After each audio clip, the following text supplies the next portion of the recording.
Good morning, GVR, and welcome to the first ever episode of SAT Junior Challenge Update.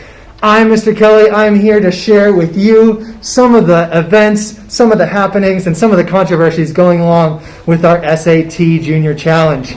So, I'm going to start off today with some power rankings. After our first week of play in the bracket competition, we have seen where our advisories lie. And so we're going to start with number 10 and work our way all the way up to number 1. So number 10, we have Gray's Good Guys. Got to do a little bit more work to beat Amy's Dream Team in 9th place. In 8th place, we have a team that is dear to my heart, Kelly's Cons. They're going to be moving up next week, I know. Cuthbert's Crusaders in 7th. 6th place, we have Anglin's Annihilators. 5th place, we have the Filson Phenoms.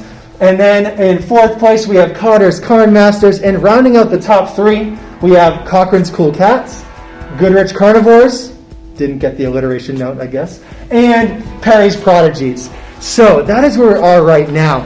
But there are a number of things happening across the GVR community and across this campus that are going to influence this competition. So with more on the growing competition, we're going to move on live in the field with Chuck Babineau. Take it away, Chuck. Sarah Abazar, you are currently in the leadership for the SAT Junior Bracket Challenge.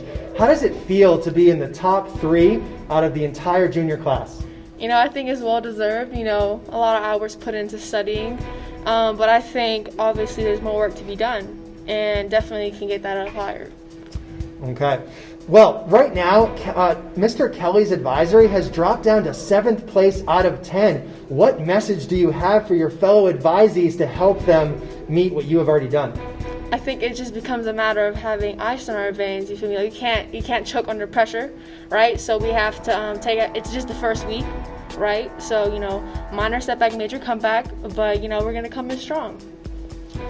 And last question, in the larger competition, there are many people that are coming up on your hour and minute scores. How are you going to make sure that you stay ahead of the pack in the month to come?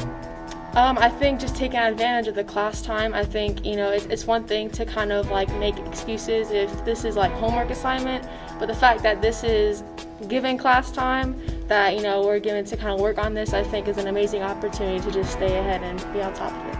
Nice. And what are your ultimate predictions for Kelly's Cons at the end of the month? Where do you think we're going to end up? Okay, come on now. Genghis Khan, Kings and Queens.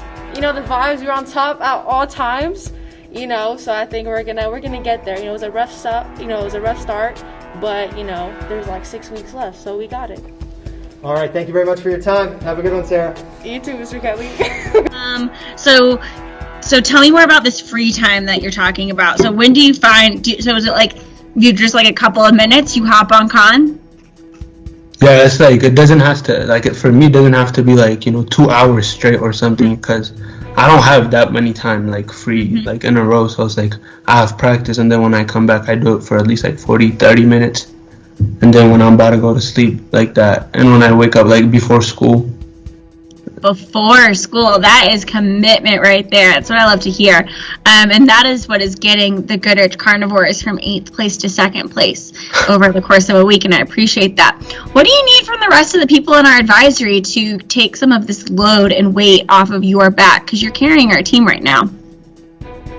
To be honest, like, I don't know, like what works for me might not work for them.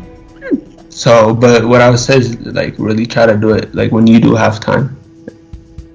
Cool. And I like that you're respecting that people might have different amounts of time, but when they do have time, they should be getting on Con.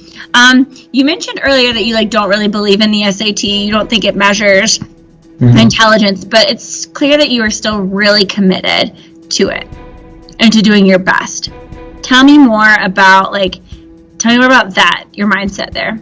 Yeah, so I just don't want to, like, regret anything, you know, like a lot of people obviously hope to go to, like, you know, nice colleges, you know, and get free scholarship, and I think that's, like, the SAT is one of the ways that you can get that.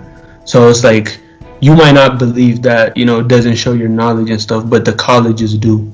So, like, instead of not having those, like, when you do have those opportunities and you use them, and you actually do receive those opportunities, like getting scholarship and stuff, then even though you didn't believe in it, you know, you still benefited from it. So it's like, basically, like, I'm not saying like do it even though if you don't believe in it and stuff, but it's like it just opens a lot of opportunities. So why not take those opportunities when you have them? Cool. Thank you, Sofa. Hi everyone, it is Miss Perry here with Rise to the Equation Productions to comment on this year's 2021 SAT competition. With me is Nicole Laird, member of Perry's Prodigies, the preseason #1 squad.